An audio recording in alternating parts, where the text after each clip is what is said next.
London's iconic 100 Club has put on live music since 1942. Now, its name may have changed over the years, but its remit hasn't. From blues to soul, from rock to reggae.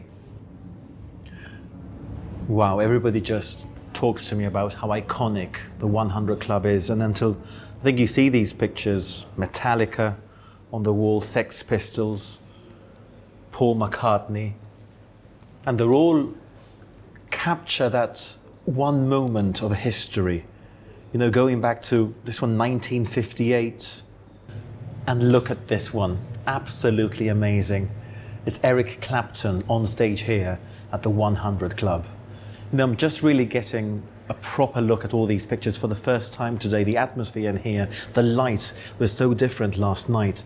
Just looking at these, they give you a sense of how music as an industry, as an art, has changed over the years, you know, from performances in suit and tie, you know, the change here. And look at this one. I find it fascinating how the singer has just gone into the crowd and is engaging with people. It's just so different to some of the other stuff we see on the walls.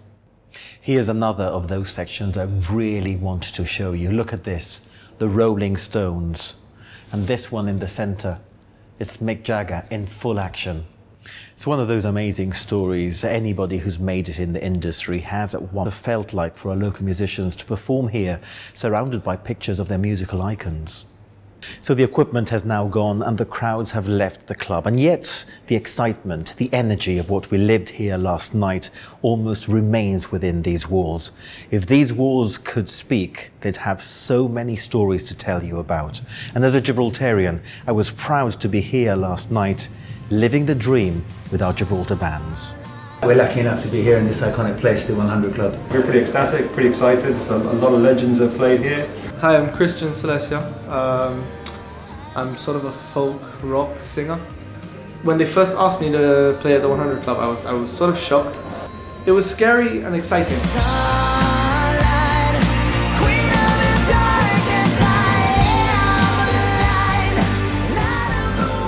We're called Manatee, and we play a mixture of indie, alternative rock. So we're a band called Frontiers. We write very poppy band music. We sort of go for that anthemic pop sound.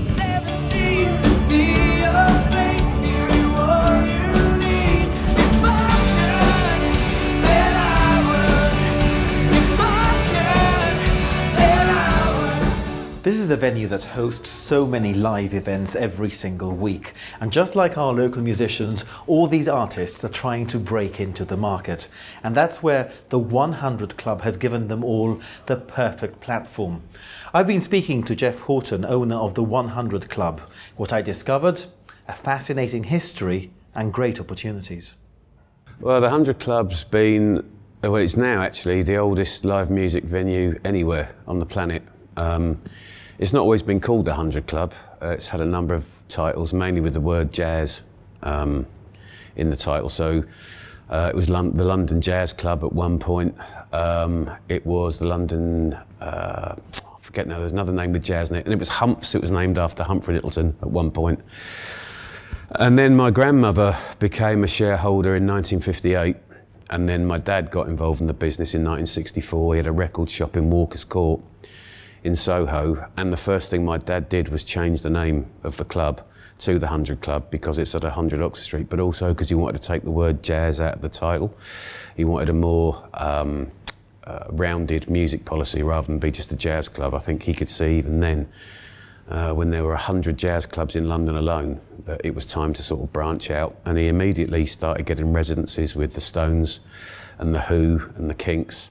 And then I started working for my dad about 83, 84. He asked me to come and work for him, and to be honest with you, I wasn't that keen because I thought, you know, working for your family is, although music's something that I love, working for your family is a completely different thing. And originally I thought I'd be here about a year, and I've now been here 34. And yeah, it's been quite a journey as well, to be honest with you. And I started working here, just working behind the bar as a bar manager, and then I started my own the promotions, and I put on people like Wilco Johnson. And then we did a lot of jazz stuff as well, so we ran jazz nights. Revenge at Murder one. Giles Peterson worked for me for a while as a DJ. And gradually I started promoting more and more while still working behind the bar. I seemed to have several hats. I was like bar manager, venue manager, promoter, employer.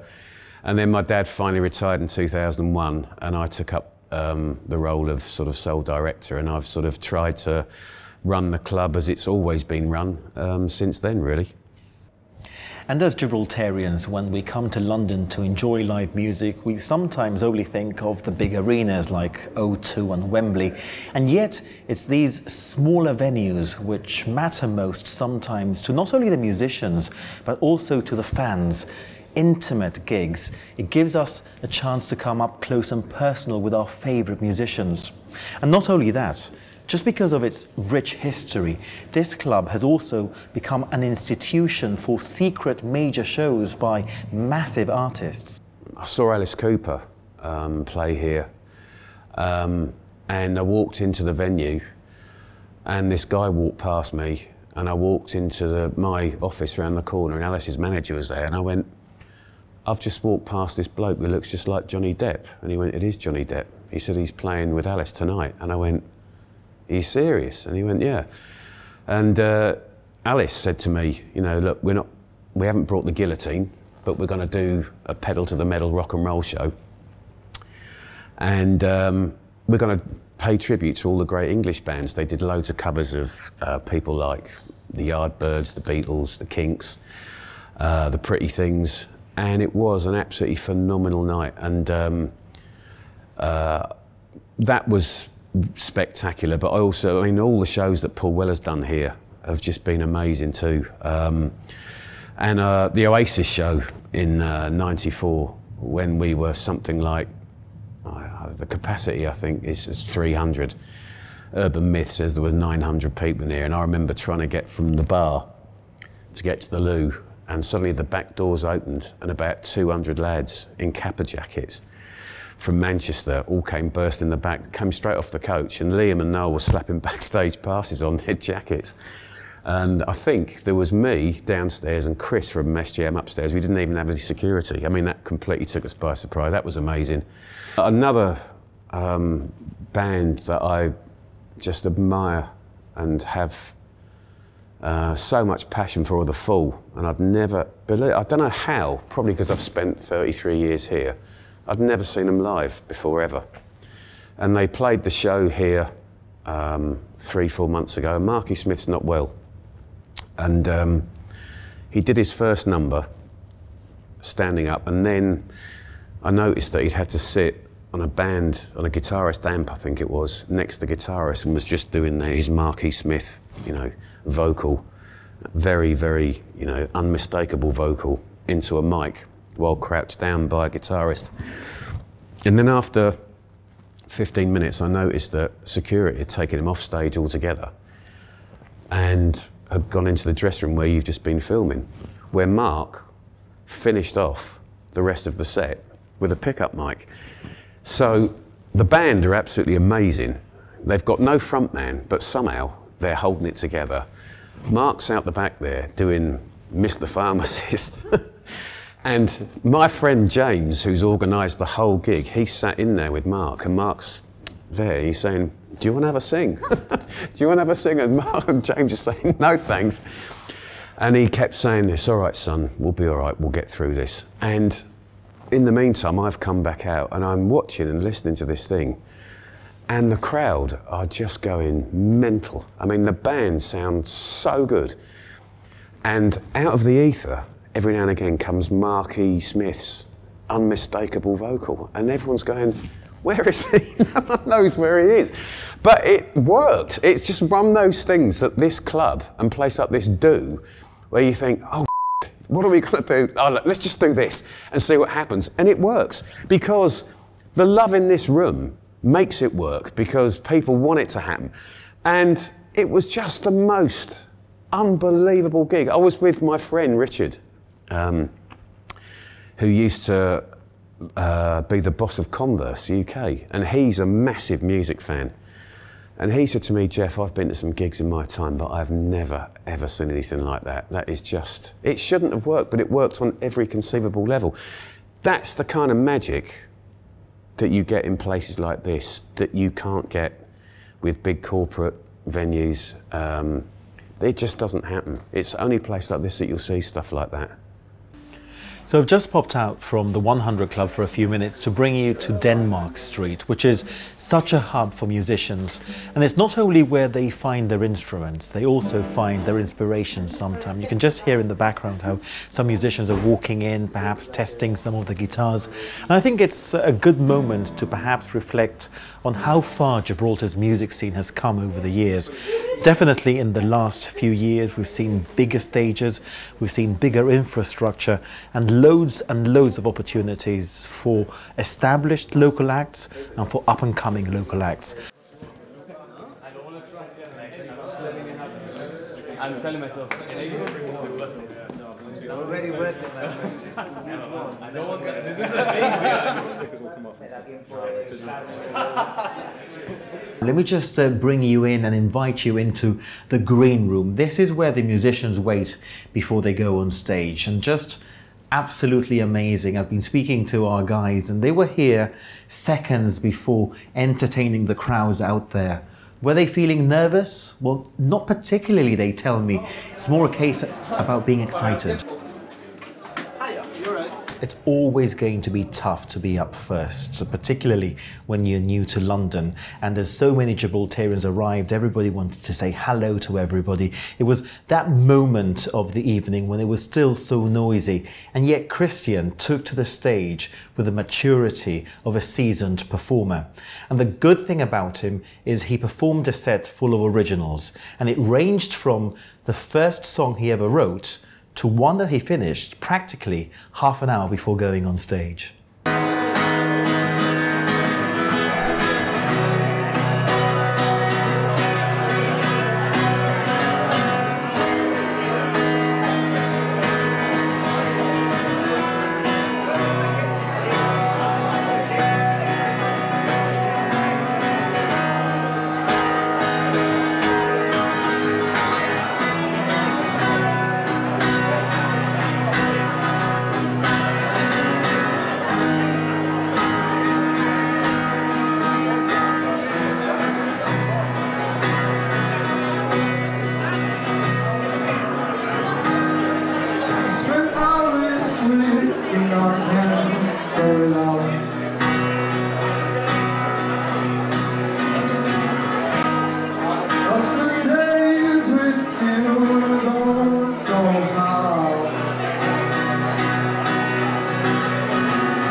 I think for me and for so many other Gibraltarians to be there at the 100 Club, watching our very own perform on the London stage was so exciting and so different to seeing them perform at home, where we know they're comfortable, where we know they know the audience, and it's just great to see them grow as artists, grow as musicians, grow as professionals.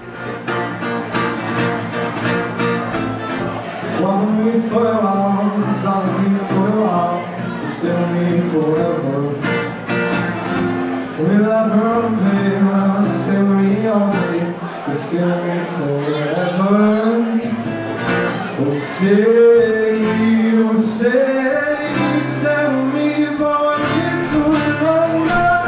We'll stay, we'll stay, stay with me for a little longer.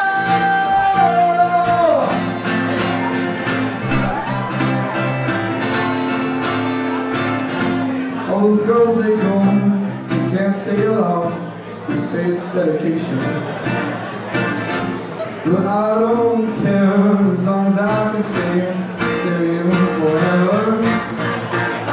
Oh, stay, stay with me for a little longer.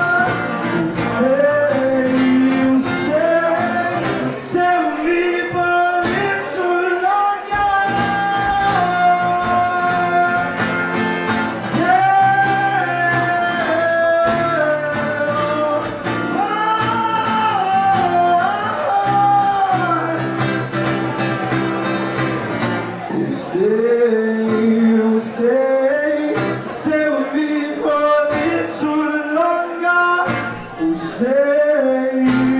stay, stay with me for a little longer.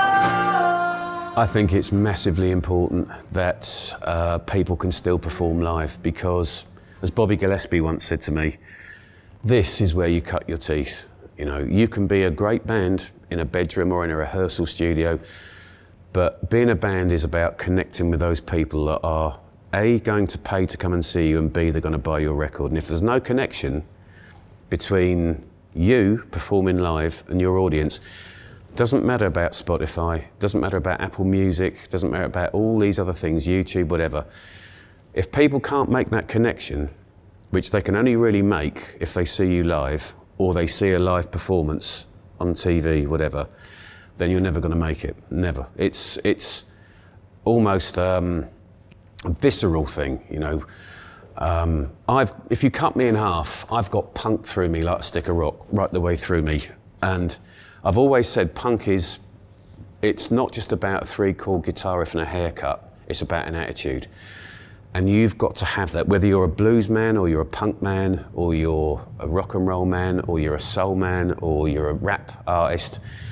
If you don't have that punk ethos, that kind of wanting to perform and that hunger, you're never going to make it. I don't care what era. If you want to just make TV adverts, or you want to be make a lot of money making kids theme tunes for TV programs, fair, good luck.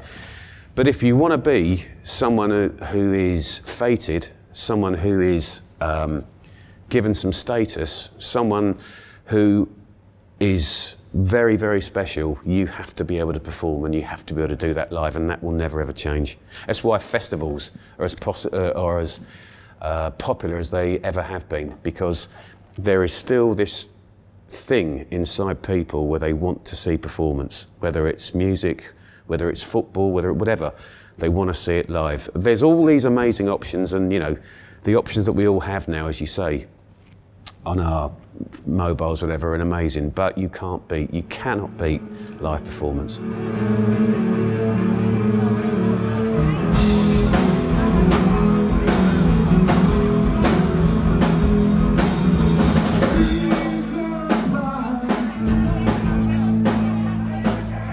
The London experience is also new for Manatee. Now, this is a band that's been around for some time, but its current lineup is relatively new. They've been together for only a year, and this was their 4th gig. They could never have imagined that London would happen so soon since getting together.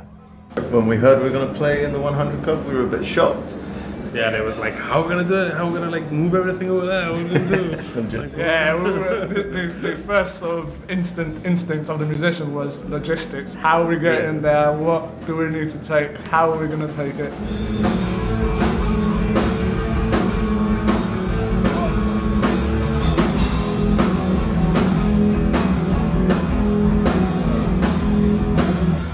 The wonderful thing about Manatee is that just like the other musicians, they were performing original songs. How do they describe their music? As indie rock.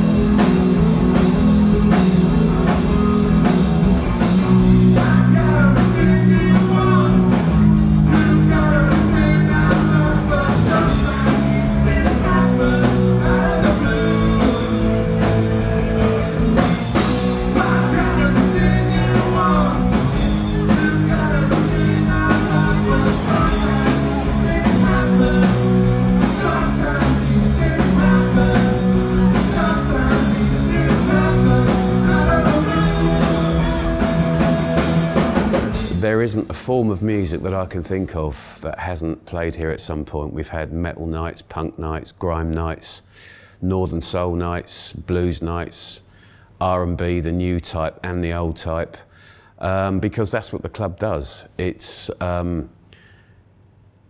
dad kind of had this vision, like I say, in 1964, that he wanted to have this music policy. And when people ask me why the club has lasted as long as it has, and what the secret to its longevity is, I always say that. And it's spectacular when people come into the club delivering stuff, for instance, and they say things like,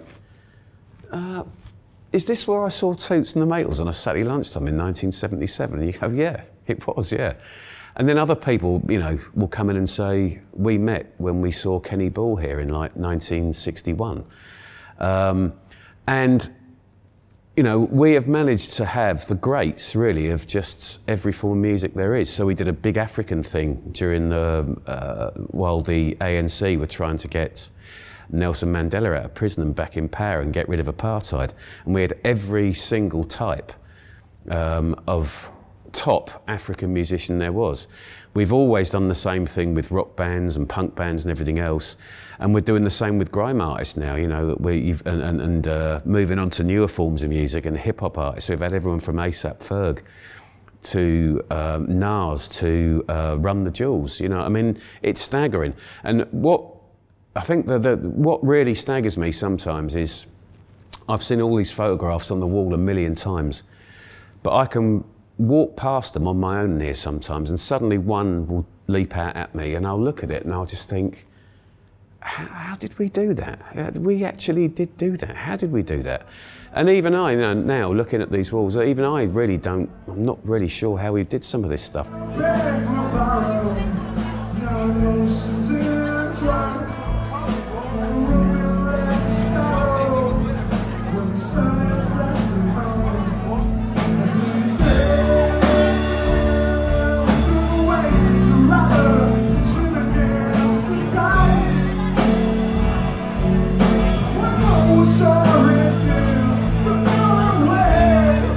So obviously there's people are doing things seriously in Gibraltar. You know, there's obviously great facilities, great music, great venues. You know, as I say, I think, you know, you could be taken over from the UK in a few years' time because it's going the other way here. So, you know, all power to you. I think it's great. It's a good news story if you're into music, definitely.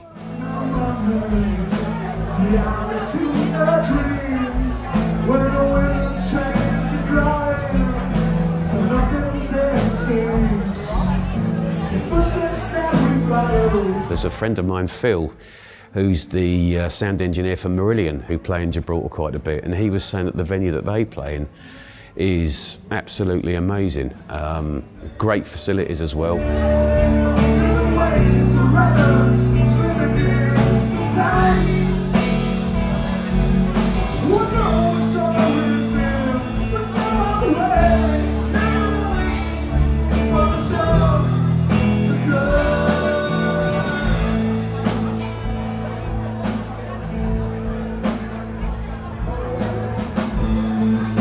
if we look back over so many years, from Albert Hammond to Taxi to Reach, there are so many musicians wanting to do well out there, going out into the world. And I think perhaps one of the lessons is, if you're prepared to work hard, if you're talented, it can happen.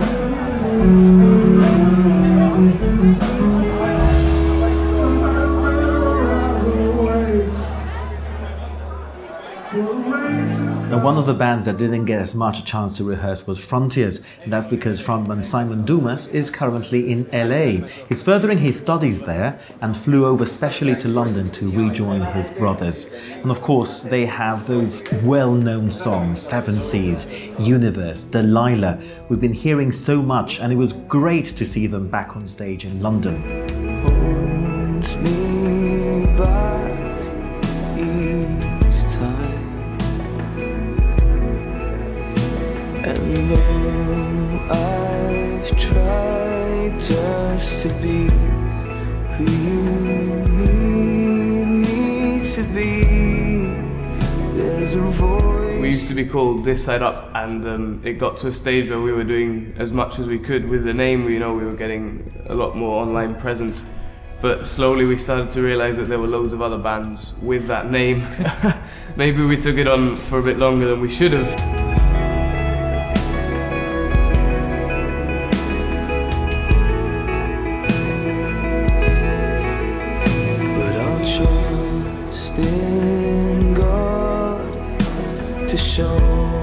Change needed to be made, you know. It became just the three brothers.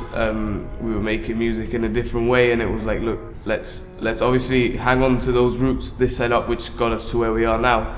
But we changed the name, and it's really been a massive boost for us, because it's almost like a fresh start. The sky, just like we used to.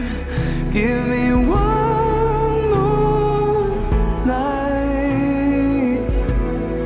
and we'll float up into the sky, just like we used to. Give me one more night.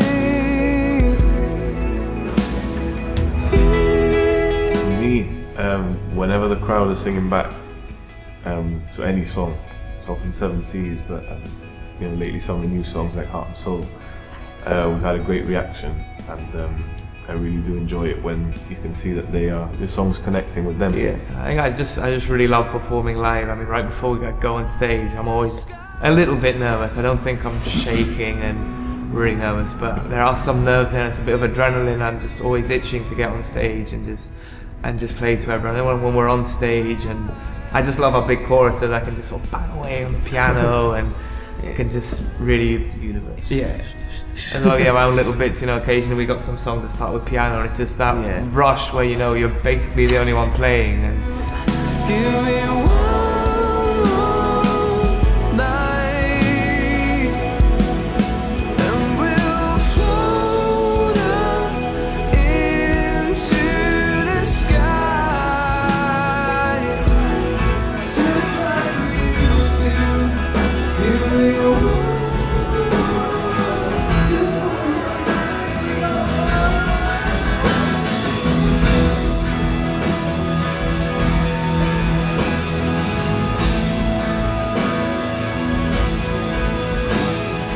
you've got a gig, you've got an hour to really just show your best, you know, and give it all. Whereas when you're doing your recording, you could be there for a week or 2 weeks and you're in there 12 hours a day. Yeah. And you're just surrounded by music the whole time. And there's just new ideas keep coming to you. I mean, you're always tweaking things, and it's just really fun. It's a really enjoyable process, really.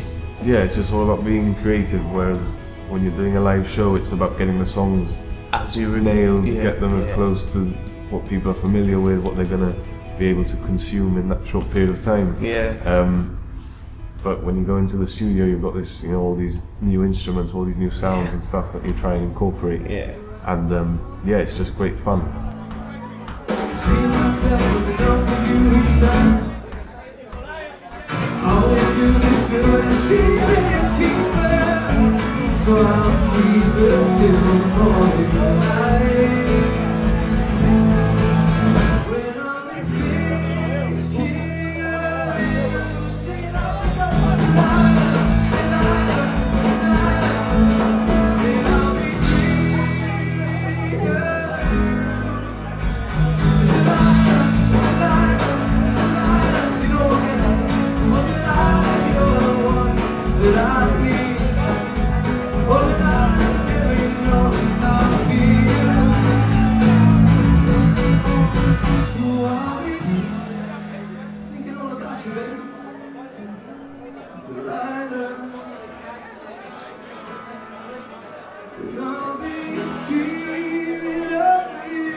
always have great fun performing back home in Gibraltar.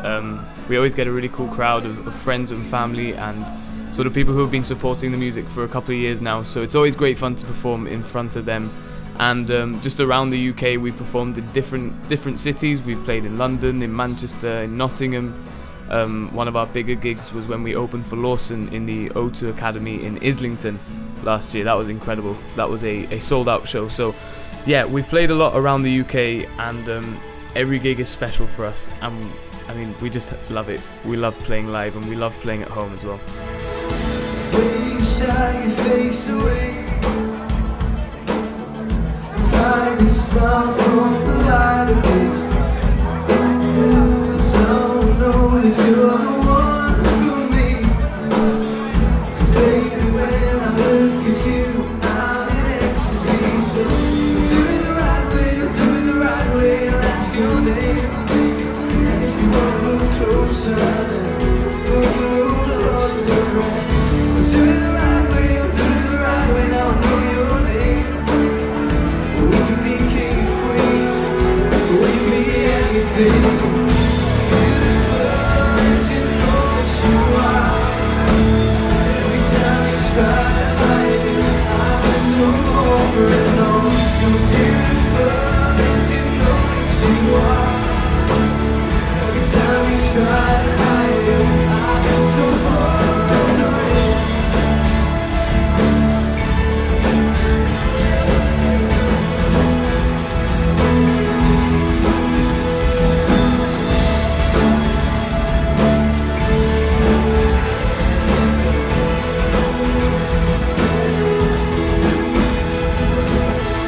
Try to hide who you really are,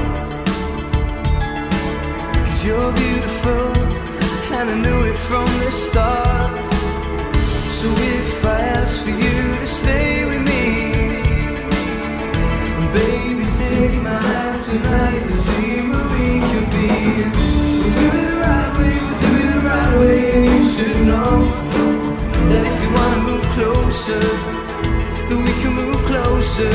And I'll do it the right way, we'll do it the right way, 'cause now you know that you don't have to hide it, and you don't have to fight it, no.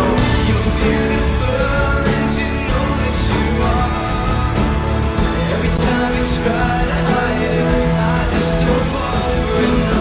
You're beautiful. As you can imagine, we were delighted when we found out we'd been asked to perform at the 100 Club here in London. What a privilege. Just looking at the lineup of all the other acts who have performed here throughout the years, it is incredible to think that we've had the chance to perform here.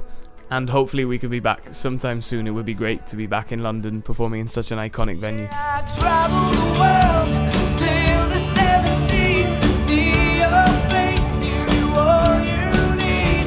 If I could, then I would. If I could, then I would. Yeah, I travel the world, sail the 7 seas to see your face, give you all you need. If I could, then I would. If I could, then I would.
I didn't realise that Gibraltar had such a powerful sort of music background, really.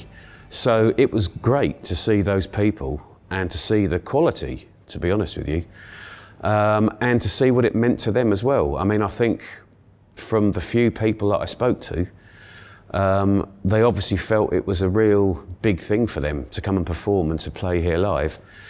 And I think that that is massively important. I think, you know, whether it's the 100 Club or whether it's performing live, whether it's from a Gibraltar point of view or it's from a music point of view, it's an integral part of the business. It's really, really important. And yeah, I was really, really surprised that there was such a strong music ethic with Gibraltar, and, you know, God, long may it last, because in this country we seem to be sort of throwing it away, whereas you seem to have a huge amount of support for it, which I think is vital. It's very, very important. I definitely have some wonderful memories of working with people like Frontiers and Jetstream in New Year's Eve celebrations. We've all been down there at Casemates enjoying the celebrations. I think since the millennium, when I think for the first time we had that big stage, what a turning point it was for events at Casemates as well. Summer nights, they've given our local musicians a wonderful platform too. And the Gibraltar Music Festival, how excited were we with that Jessie J headlining performance when that festival was created, which has now grown so much to have 2 stages, a wealth of international talent coming to Gibraltar, and our local musicians performing alongside all of them. This year in particular, MTV Gibraltar Calling, which has now taken over the festival, which in a way has led to our local musicians performing in London as part of the lead up to MTV Music Week. That's what we've always been really good at doing, is trying to break new things. Like, everyone knows who Run the Jewels are now and who ASAP Ferg is and this, that and the other. But actually, places like this is where all these types of bands, regardless of their music, where they grow. And I think it's really, really important from a cultural point of view as well, that places like this continue to stay and to do the sort of things that we've been doing over the years. And the amazing thing is that you do get suddenly really big people suddenly want to play here just to say they've played here. So for instance, in 2010, Paul McCartney's people rang me and just said Paul would really like to do a show to highlight the importance of the club. And Barry Marshall, his manager, called me and he said, look, if anyone finds out about this, it won't happen. So you just must stay still, stay quiet. And I remember the tickets went on sale 2 days before his show, and within a millisecond everything had gone. And Paul came down overnight, and the band sound checked, and his sound engineer said to me, Jeff, Paul's going to play your piano tomorrow. And I went, wow, that's amazing. He said, well, it might be amazing to you, but I can tell you that's the worst piano he's played in 40 years. You need to go and get me a Hoover. So I had to go down to John Lewis on the busiest shopping day of the year and get Hoover. And when I came back, it took me an hour to queue up in the electrical department. It took me another hour to then pick it up. And when I came back, the piano was in pieces, you know, and he'd taken it all apart because it had been the domain of old jazzmen, and there were old sort of stained pint mug rings all over it. And he sort of changed a lot of the strings, and he replaced a lot of the felts on it and put it all back together and polished it all up. And I think that Hoover cost me 50 quid. It's like the best 50 quid I've ever spent, because it's hardly gone out of tune ever since. It's amazing.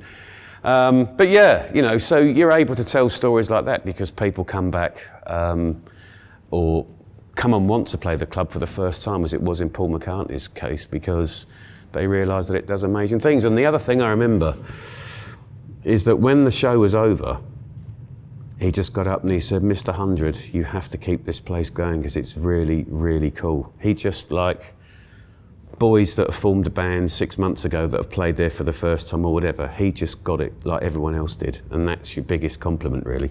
All my life, wishing on a wheel of fortune, sacrifices that I had to make. Jetstream is one of those other bands that's constantly writing material. Some of the songs that come to mind: Lala, Triangle, Chinatown. Well, the guys took to the stage and say it was an incredible experience. But And it's been a good year for Jetstream 2017, hasn't it? Hot on the heels of success at the International Song Festival and also success at MTV Gibraltar Calling. As a whole, I'm loving this experience. It's been 9 years and I know it shows, but it's flown by, trust me. Yeah, exactly. It's flown by, and I just love the whole experience as a whole. I wouldn't change it for the world, and I hope more things come my way for sure. Cast a spell over me, mesmerize me while I sleep.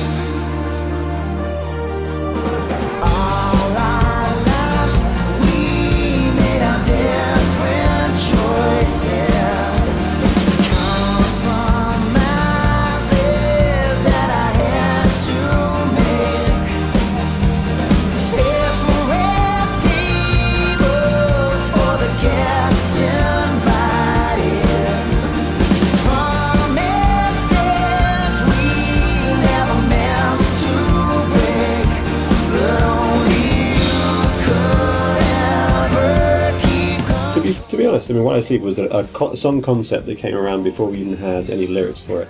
One of the things that we had was a really cracking tune, and then over a series of months we crafted some lyrics that kind of fit that tune, and it ended up being called While I Sleep, and there kind of is an unwritten story in there about you know, aspirations losing your way a little bit, and kind of being blinded by the big lights of perhaps somewhere like Las Vegas or something like that. This time, searching for the final answer. Missing pieces of the grand design, but only you could ever keep control over me. Only you could ever cast a spell over me. Only you could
F5 is a song that's very personal and dear to me. It speaks about an experience which was not nice, and basically it's about someone that you really care, that you really love, who sort of moves on and has an experience with someone else, and then you find out through the grapevine.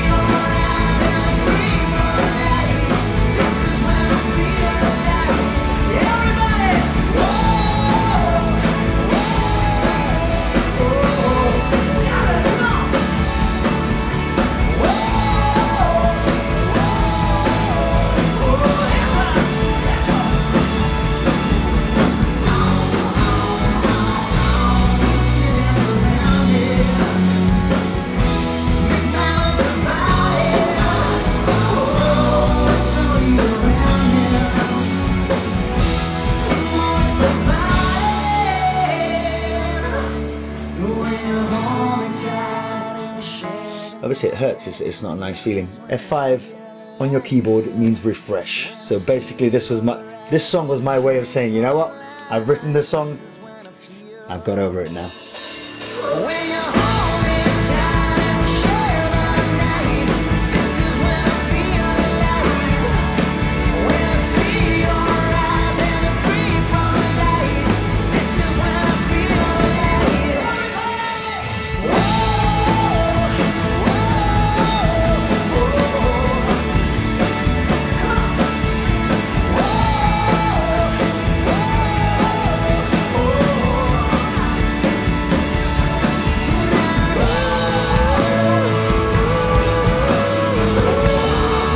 Story of My Life is one of Aaron's songs that he brought to the room to develop, and it talks about essentially the one that got away and the struggles that you go through internally. I am the boy you used to know back then, when everything was easy. You were the girl that stood so very tall. You were all I saw. Walked along the shoreline every day. Everything was perfect. It was the first time that we felt this way. I wanted to remain. Where did you go? Where did you go? And I wanna know, is there story of my life? I keep on calling almost every night, but I get no answer. I try to keep on searching for your light, but all I see is night. Now you see my face in magazines. I wonder what you're thinking. I'm still the boy when I was 17. Please don't let that sink. We entered the Gibraltar International Song Festival, and we didn't really expect anything from it. We thought, well, a bit of exposure, get to play on a good stage. Yeah. It's a competition that's been growing and growing and growing, and some big names were taking part. So when we got the call to say we'd made the final, we were still a bit sceptical as to whether it was right for us. But we showed up on the day. We gave it everything, and lo and behold, we won Best Song.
Many of us are big supporters of local music, and amongst those associations which has been working hard for a number of years to promote local music is the Gibraltar Live Music Society. Well, David Diaz was able to come to London and he got to be on stage to introduce the bands. I've been honoured to host this shindig as part of Panorama, and of course I'm a representative for the Gibraltar Live Music Society. Ernest is also a fellow Gibraltar Live Music Society rep. All we can say is that we're very proud to be here to support local talents more than anything else. Obviously Frontiers, Jetstream, Manatee, Kristian, Celecia, big strong bands and other strong artists as well. More than anything else, it's all about supporting local talents and of course keeping local music alive. That's really our target, and that's the Gibraltar Live Music Society's aim all the way through. And it was the Gibraltar spirit which was so much at the heart of these performances. And the Minister for Culture, Stephen Linares, went on stage to say it was great to be celebrating last night with all his Llanito friends as the rock exported to the world its local talent. Great honor and privilege to be the Minister for Culture and be in the middle, the heart of London with all my Llanito friends. Exporting to the world our great talent and music. He told me already he has reports that the music industry is listening to Gibraltar music. Starlight shining around me like diamonds, shimmering through the horizon. Please be my guiding lights. Starlight, queen of the darkness, I am blind. Light up the way through the... Christmas on